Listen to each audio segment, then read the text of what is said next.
Pengertian agama Islam dan karakteristiknya serta menjelaskan kedudukan agama Islam di antara agama-agama dunia oleh kelompok 1 yang beranggotakan Adi Idam dan Indi Arifani. Assalamualaikum warahmatullahi wabarakatuh.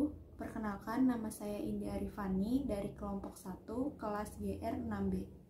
Dan saya Adi Idam, rekan dari Indi Arifani, dan di sini kami berdua akan mempresentasikan sebuah materi yang berjudul tentang pengertian agama Islam dan karakteristiknya serta menjelaskan kedudukan agama Islam di antara agama-agama di dunia. Bismillahirrohmanirrohim. Saya Indi Arifani akan menjelaskan materi mengenai pengertian agama Islam serta karakteristiknya. Berikut ini akan dijelaskan pengertian agama Islam menurut Majelis Ulama Indonesia atau MUI. Menurut MUI, Islam berakar dari kata aslama, yuslimu, dan islaman, yang berarti tunduk, patuh, dan selamat. Islam berarti kepasrahan atau ketundukan secara total kepada Allah Subhanahu wa Ta'ala. Orang yang beragama Islam berarti ia pasrah, tunduk, dan patuh terhadap ajaran-ajaran Islam. Seorang Muslim berarti juga harus mampu menyelamatkan diri sendiri, juga menyelamatkan orang lain. Tidak cukup selamat, tetapi juga menyelamatkan.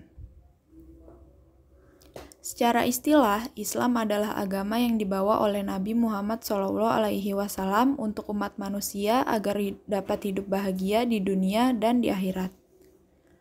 Pada intinya, agama Islam yaitu ajaran rukun Islam.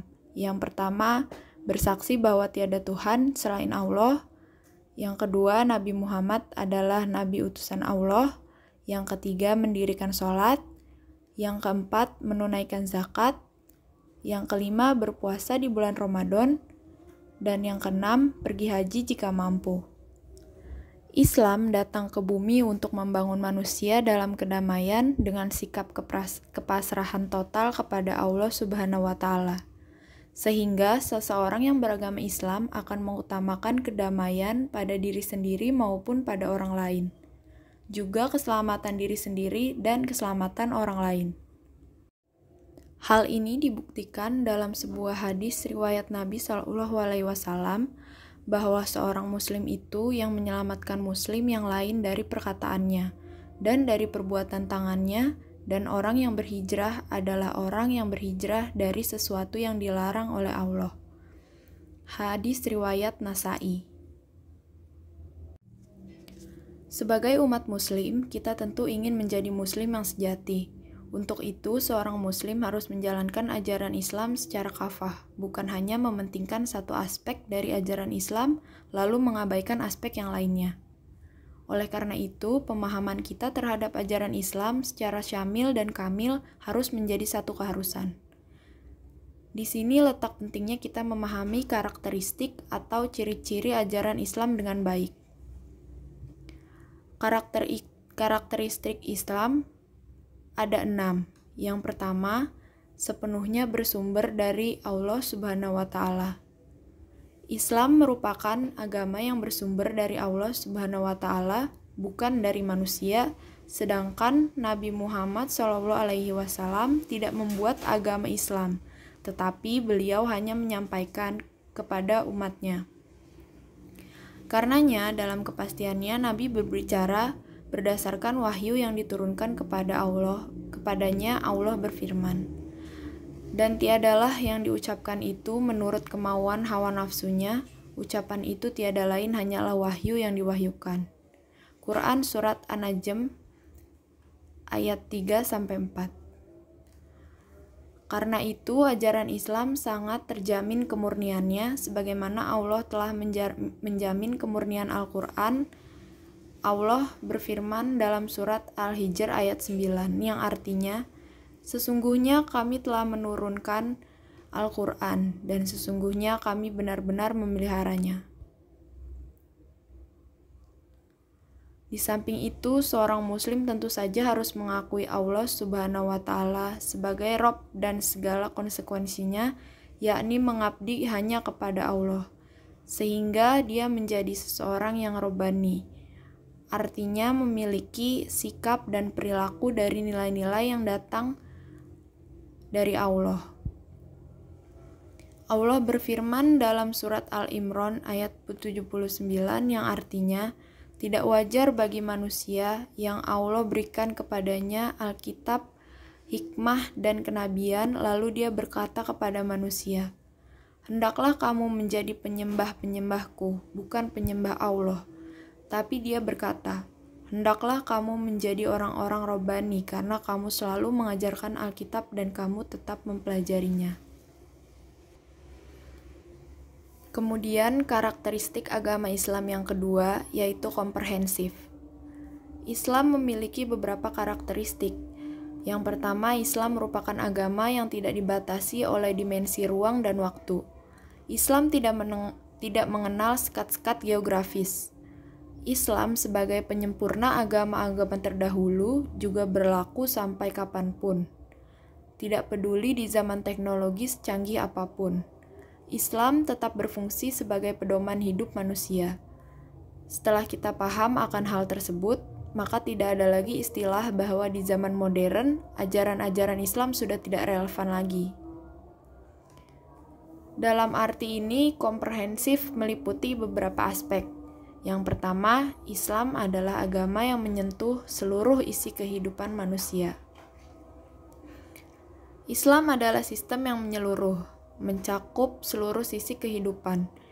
Ia adalah negara dan tanah air, pemerintah dan umat, akhlak dan kekuatan, kasih sayang dan keadilan, peradaban dan undang-undang, ilmu dan peradilan, materi dan kekayaan alam, penghasilan dan kekayaan, jihad dan dakwah, pasukan dan pemikiran. Ia adalah akidah yang lurus, ibadah yang benar, tidak kurang dan tidak lebih. Islam adalah agama sepanjang masa. Islam yang berarti penyerahan diri kepada Allah dan bertauhid kepada Allah adalah agama masa lalu, hari ini, dan sampai akhir zaman nanti. Kelengkapan ajaran Islam pada bidang akidah Islam adalah akidah yang lengkap dari sudut manapun. Ia mampu menjelaskan persoalan-persoalan besar dalam kehidupan.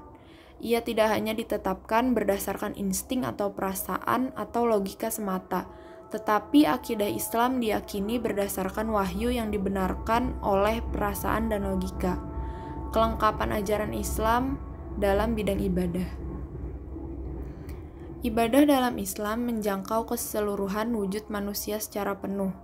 Seorang muslim beribadah kepada Allah dengan lisan, fisik, hati, akal, dan bahkan kekayaannya.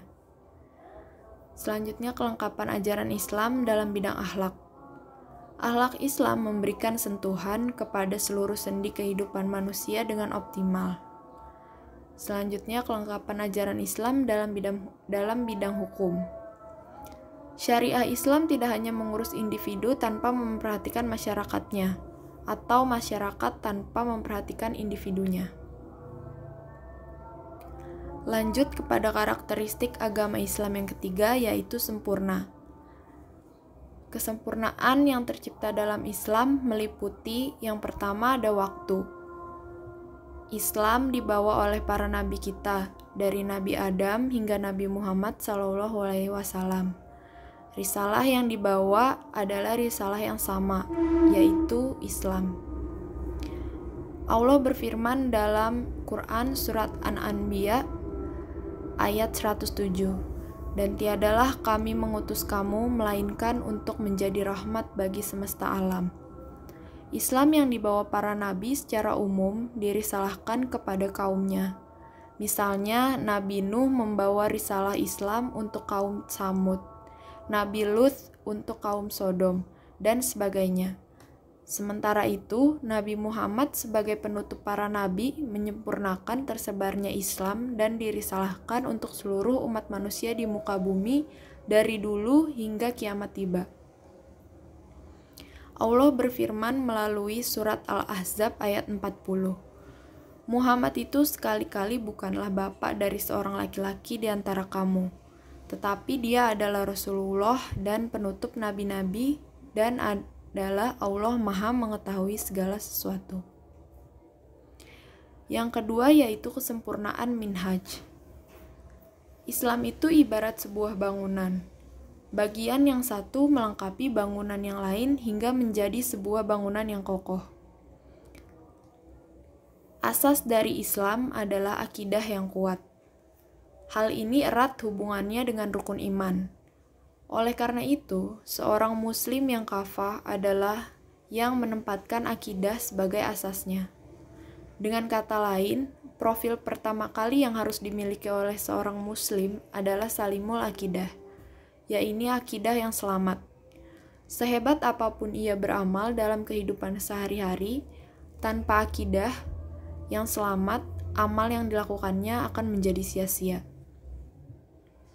Bangunan Islam adalah ibadah, yakni rukun Islam. Kita menjadi umat muslim saat kita membuat bangunan ini. Kita sholat dengan sholat yang benar, yaitu mendirikan sholat bukan hanya menjalankan sholat. Kita puasa dengan hanya mengharap ridho Allah. Kita berzakat dan berhaji. Selain ibadah, bangunan Islam yang kedua adalah akhlak. Artinya beribadah kepada Allah tidaklah cukup. Seorang muslim pun harus mempunyai akhlak yang baik dan mulia, baik kepada Allah, manusia, juga kepada alam yang telah diciptakan untuk kehidupan kita di muka bumi ini. Penyokong atau penguat dalam kesempurnaan minhaj ini adalah jihad dan dakwah, atau amar ma'ruf nahi munkar. Ayat-ayat Allah yang berkenan dengan jihad dan dakwah dijelaskan dalam surat Al-Ankabut ayat 69. Dan orang-orang yang berjihad untuk mencari kejihatan, kami benar-benar akan kami tunjukkan kepada mereka jalan-jalan kami. Dan sesungguhnya Allah benar-benar beserta orang-orang yang berbuat baik. Selanjutnya ada surat An-Nahl ayat 125. Serulah manusia kepada jalan-jalan Tuhanmu dengan hikmah dan pelajaran yang baik dan bantahlah mereka dengan cara yang baik. Sesungguhnya Tuhanmu dialah yang lebih mengetahui tentang siapa yang tersesat dari jalannya, dan dialah yang lebih mengetahui orang-orang yang mendapatkan petunjuk. Yang ketiga, Islam sempurna dalam tempat. Islam hanya mempunyai satu pencipta, yaitu Allah Subhanahu wa Ta'ala. Allah lah yang menciptakan alam semesta beserta isinya. Segenap makhluk yang berada di muka bumi ini, baik yang tampak maupun yang tidak tampak, sudah seharusnya menyerahkan dirinya kepada Allah Subhanahu wa Ta'ala. Kasih sayang Allah yang menyebabkan kita sebagai muslim. Dan sudah tentu, manakala kita benar-benar menjalankan Islam, kita akan mendapatkan keberuntungan yang nyata, yakni bahagia di dunia dan akhirat. Allah berfirman dalam surat Al-Baqarah ayat 164. Sesungguhnya dalam penciptaan langit dan bumi, silih bergantinya malam dan siang, bahtera yang berlayar di laut membawa apa yang berguna bagi manusia, dan apa yang Allah turunkan dari langit berupa air, lalu dengan air itu dia dihidupkan di bumi sesudah mati, atau keringnya, dan dia sebarkan di bumi itu segala jenis hewan dan pengisaran angin dan awan yang dikendalikan antara langit dan bumi. Sungguh terdapat tanda-tanda keesaan dan kebesaran Allah bagi kaum yang memikirkan. Selanjutnya, karakteristik agama Islam yang keempat, yaitu universal. Islam sebagai agama yang universal artinya bersifat menyeluruh, berlaku untuk semua orang atau seluruh dunia. Sebagaimana firman Allah dalam surat Al-Anbiya ayat 107. Dan tiadalah kami mengutus kamu, melainkan untuk menjadi rahmat bagi semesta alam. Dahulu sebelum masa kepemimpinan Nabi Muhammad, Islam masih bersifat lokal. Namun di akhir masa kepemimpinan Nabi Muhammad, Islam menjadi agama yang luas dan menyeluruh untuk segenap manusia. Selanjutnya, karakteristik agama Islam yang kelima yaitu mencakup segala fitrah kemanusiaan. Islam adalah agama yang fitrah. Islam tidak akan pernah bertentangan dengan fitrah dan akal manusia, sebagaimana firman Allah dalam surat Ar-Rum ayat 30. Maka hadapkanlah wajahmu dengan lurus kepada agama Allah. Tetaplah atas fitrah Allah yang telah menciptakan manusia menurut fitrah itu. Tidak ada perubahan pada fitrah Allah. Itulah agama yang lurus, tetapi kebanyakan manusia tidak mengetahui. Islam memperhatikan akal dan mengajak berpikir, mencela kebodohan dan taklid buta. Allah Subhanahu wa Ta'ala berfirman dalam surat Az-Zumar ayat 9. Apakah kamu, wahai orang musyrik, yang lebih beruntung, ataukah yang beribadah di waktu-waktu malam dengan sujud dan berdiri, sedangkan ia takut kepada azab akhirat dan mengharapkan rahmat Tuhannya? Katakanlah, adakah sama orang-orang yang mengetahui dengan orang-orang yang tidak mengetahui? Sesungguhnya orang yang berakallah yang dapat menerima pelajaran. Islam meliputi akidah dan syariat atau keyakinan dan pedoman hidup. Islam telah sempurna dalam akidah, ajaran, syariat, dan seluruh aspek kehidupan.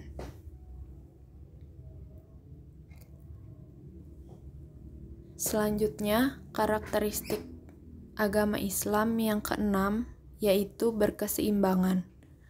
Di dunia ini ada agama yang hanya menekankan pada persoalan-persoalan tertentu dan ada yang lebih mengutamakan masalah materi ketimbang rohani atau sebaliknya. Ada pula yang lebih menekankan aspek logika daripada perasaan, dan begitulah seterusnya. Allah Subhanahu wa Ta'ala menyebutkan bahwa umat Islam adalah umatan wasatan, yaitu umat yang seimbang dalam beramal baik yang menyangkut pemenuhan terhadap kebutuhan jasmani dan akal pikiran maupun kebutuhan rohani. Manusia memang membutuhkan konsep agama yang seimbang. Hal ini karena tawazun merupakan sunatullah. Di alam semesta ini terdapat siang dan malam, gelap dan terang, hujan dan panas, dan begitulah seterusnya sehingga terjadi keseimbangan dalam hidup ini. Dalam soal akidah misalnya, banyak agama yang menghendaki keberadaan Tuhan secara konkret, sehingga penganutnya membuat simbol-simbol dalam bentuk patung. Ada juga agama yang menganggap Tuhan sebagai sesuatu yang abstrak, sehingga masalah ketuhanan merupakan khayalan belaka. Bahkan cenderung ada yang tidak percaya akan adanya Tuhan sebagaimana komunisme. Islam mempunyai konsep bahwa Tuhan merupakan sesuatu yang ada, namun adanya tidak bisa dilihat dengan mata kepala kita. Keberadaannya bisa dibuktikan dengan adanya alam semesta ini yang konkret. Maka ini merupakan konsep ketuhanan yang seimbang. Begitu pula dalam masalah lainnya seperti peribadatan akhlak, hukum, dan sebagainya. Semua karakteristik agama Islam ini bisa kita temukan dalam ajaran Islam yang bersumber pada Al-Quran dan As-Sunnah. Sekilas saja orang memandang undang-undang syariah Islam akan menemukan bahwasanya syariah Islam itu cocok untuk setiap ruang dan waktu. Ia tidak hanya sekedar memenuhi satu kebutuhan dan tidak sekedar menyelesaikan masalah untuk menuju kemaslahatan dan keadilan saja. Tapi kita lihat syariah Islam itu meliputi segala keperluan dan kepentingan manusia yang berbeda-beda antara satu dengan yang lainnya. Ini berarti secara prinsip Islam tidak akan pernah mengalami perubahan. Namun dalam pelaksanaannya bisa saja disesuaikan dengan situasi dan kondisinya. Ini bukan berarti kebenaran Islam tidak mutlak, tapi yang fleksibel adalah teknis pelaksanaannya. Dengan demikian menjadi jelas bagi kita bahwa Islam merupakan satu-satunya agama yang sempurna dan kesempurnaan itu memang bisa dirasakan oleh penganutnya yang setia. Semoga Allah Subhanahu wa Ta'ala menetapkan kita sebagai pribadi muslim yang benar-benar istiqomah menjalankan keislamannya. Hanya umat yang taatlah yang akan mendapatkan keselamatan dunia dan akhirat. Bismillahirrahmanirrahim. Nama saya Adi Idam. Di sini saya akan menjelaskan materi tentang kedudukan agama Islam di antara agama-agama yang ada di dunia.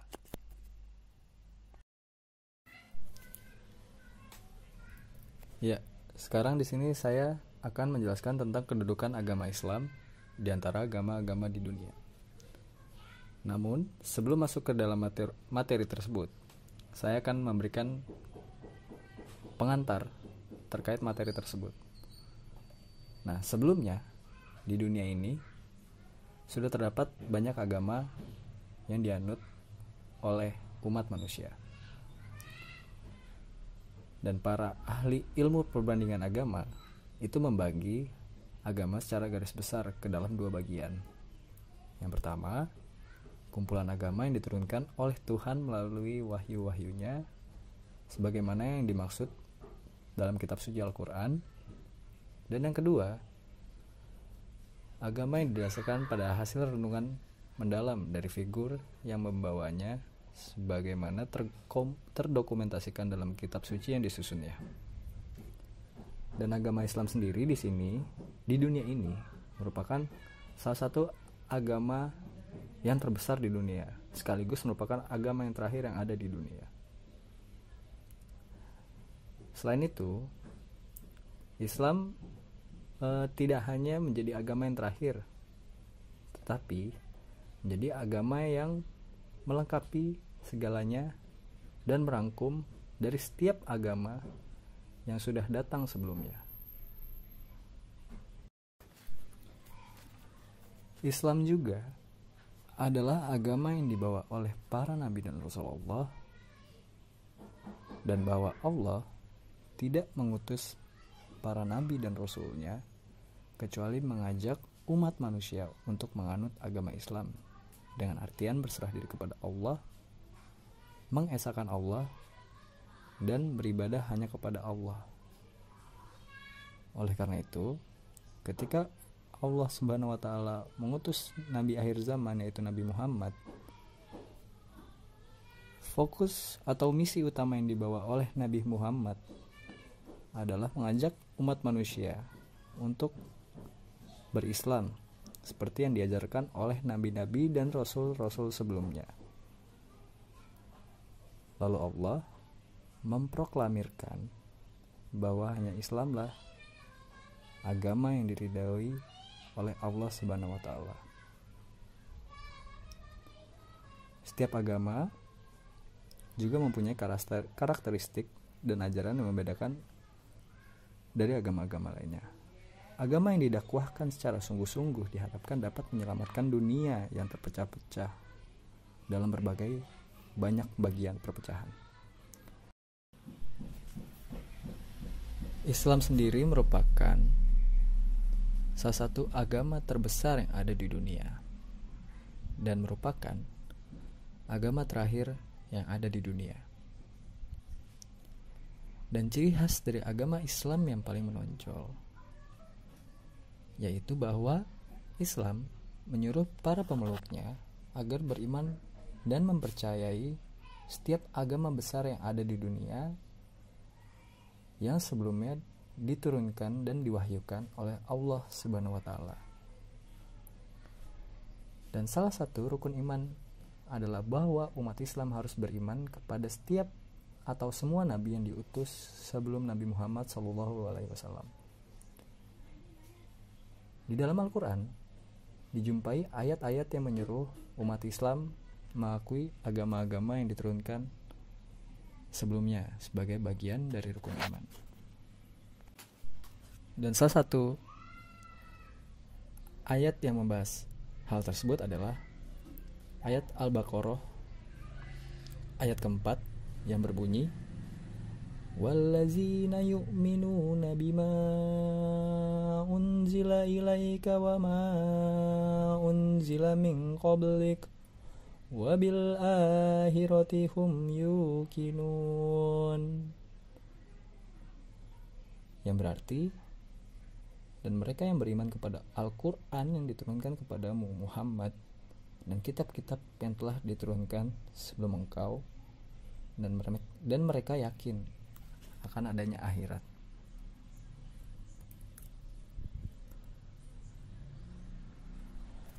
Berdasarkan ayat tersebut, terlihat jelas bahwa posisi Islam di antara agama-agama lainnya dari sudut keyakinan adalah agama yang meyakini dan mempercayai agama-agama yang dibawa oleh para nabi dan rasul sebelumnya.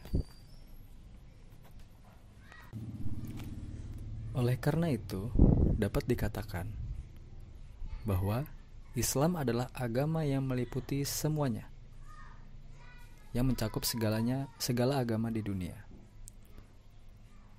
Dengan demikian, kitab sucinya yaitu Al-Quran adalah gabungan dari semua kitab suci yang ada di dunia, atau dapat dikatakan sebagai penyempurna kitab suci yang ada di dunia.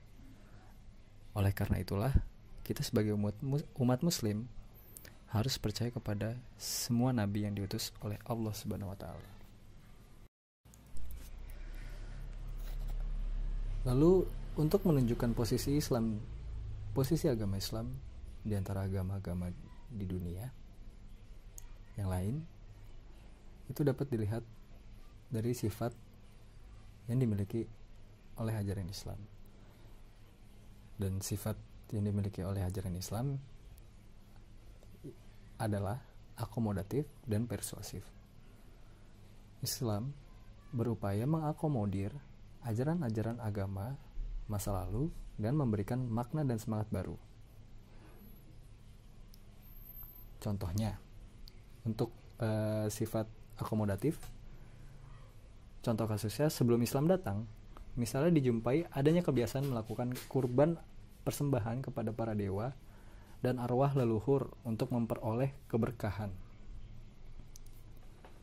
Namun, dengan sifat akomodatif yang dimiliki oleh dimiliki oleh ajaran Islam, kebiasaan kurban ini diteruskan oleh agama Islam dengan mengganti benda yang dikurbankan, bukan lagi manusia, melainkan hewan ternak.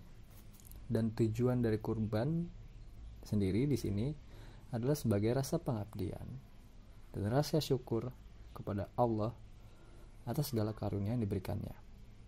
Sedangkan daging kurban diberikan kepada fakir miskin dan orang-orang yang kurang mampu. Dengan kurban tersebut maka akan tercipta tujuan agama, yaitu menjalani hubungan manusia dengan Tuhan dan hubungan manusia dengan manusia.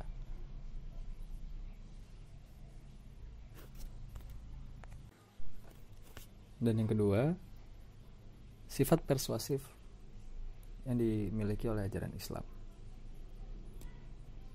yaitu dari mana Islam melihat adanya hal-hal yang tidak disetujui dan harus dihilangkan.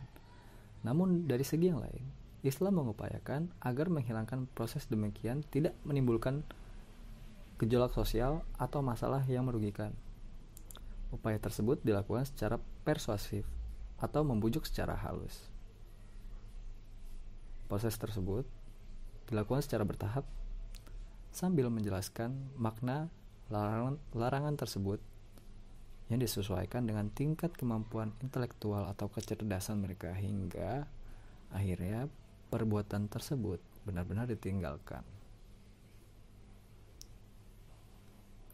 Contoh kasusnya, sifat persuasif dari ajaran Islam adalah misalnya larangan ajaran Islam terhadap minuman keras atau judi. Islam menjelaskan bahwa judi ataupun minuman keras itu akan menimbulkan kesengsaraan dan merugikan ekonomi pelakunya. Sedangkan minuman keras dapat merusak pikiran ataupun kesehatan yang dapat merugikan kehidupan manusianya itu sendiri. Namun dengan demikian, Islam dalam proses pelarangannya menggunakan cara yang persuasif, Dimulai dengan membiarkan apa adanya, kemudian menjelaskan pengaruh positif dan negatif pada saat mereka bertanya. Setelah itu, minuman keras tersebut dilarang. Ini masih contoh kasus yang tadi. Minuman keras tersebut dilarang pada saat-saat tertentu saja, yaitu pada saat akan melakukan sholat, ataupun dilarang kemudian secara berangsur-angsur dilarang pada waktu kapan saja. Ya, dalam posisi ajaran agama Islam yang ada di dunia, agama Islam memiliki banyak peran yang ada, dan hubungan agama Islam dengan peran ini merupakan salah satu tugas yang besar yang dimiliki oleh ajaran agama Islam, yaitu yang pertama, mendatangkan perdamaian dunia dengan membentuk persaudaraan di antara setiap agama yang ada di dunia. Hal ini telah dijelaskan dalam Al-Quran. Banyak dijumpai ayat-ayat dalam Al-Quran yang menganjurkan kepada umat Islam agar saling hidup berdampingan dan saling menghormati dengan penganut agama lainnya. Selanjutnya, menghimpun segala kebenaran yang termuat dalam agama yang telah ada sebelumnya. Hal ini diibaratkan dengan sebuah rumah. Agama-agama yang sebelumnya dapat diibaratkan sebagai yang membawa genteng atau dinding, pintu, jendela, dan yang lainnya. Islam datang dengan membawa semua yang menghimpunnya dalam sebuah sistem bangunan yang kokoh dan utuh. Itu contoh analogi dari peran Islam untuk menghimpun segala kebenaran yang termuat dalam agama yang telah ada sebelumnya. Lalu selanjutnya, untuk memperbaiki kesalahan-kesalahan yang telah diperbuat oleh para penganut agama sebelumnya, yang kemudian dimasukkan ke dalam agamanya itu. Hal ini dijelaskan di dalam Al-Quran. Banyak dijumpai ayat-ayat yang menjelaskan adanya penyimpangan yang dilakukan sebagian penganut agama tertentu yang kemudian dimasukkan ke dalam agama tersebut. Islam dan Al-Quran datang untuk mengoreksinya. Dalam hubungan ini, Al-Quran datang sebagai Al-Muhaimin, yaitu yang menguji dan menyeleksi serta sekaligus membersihkan agama dari pengaruh paham-paham yang salah. Contohnya,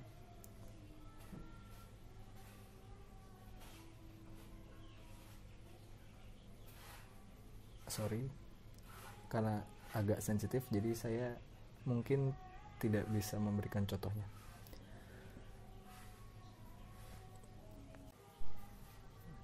Lalu peran selanjutnya dari ajaran agama Islam adalah mengajarkan kebenaran yang abadi, yang sebelumnya belum pernah diajarkan, berhubungan dengan bangsa atau umat pada waktu itu masih ada di taraf permulaan dari tingkat perkembangan umat manusia.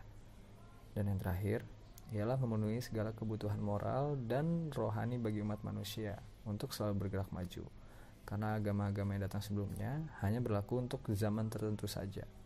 Tetapi Islam datang untuk zaman yang tidak terbatas.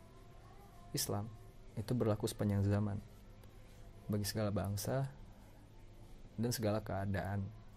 Ajarannya tetap berlaku. Ya, dari setiap penjelasan yang telah saya jelaskan sebelumnya, kini kita sampai pada yang terakhir, yaitu sebagai penyempurna. Ya, ditarik mundur ke belakang ke penjelasan-penjelasan saya sebelumnya, itu telah dijelaskan bahwa Islam datang untuk menyempurnakan agama-agama atau ajaran-ajaran yang sudah ada sebelumnya. Dan bahkan dalam Islam sendiri itu memiliki Al-Quran sebagai kitabnya untuk menyempurnakan kitab-kitab yang telah diturunkan sebelumnya. Oleh karena itu, kedudukan agama Islam di antara agama-agama di dunia itu adalah sebagai penyempurna setiap agama yang ada di dunia yang telah ada sebelumnya, dan disempurnakan lagi oleh Islam yang hadir untuk membimbing umat manusia pada dunia ini. Dan di salah satu ayat pada surat Al-Maidah ayat 3, Allah menjelaskan, pada hari ini telah aku sempurnakan untukmu agamamu, dan telah aku cukupkan kepadamu nikmatku, dan telah aku ridhoi Islam sebagai agama bagimu.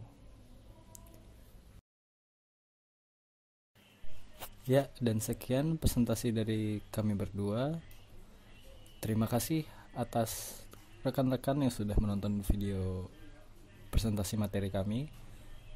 Apabila banyak kekurangan yang ada pada video tersebut, kami mohon untuk dimaafkan.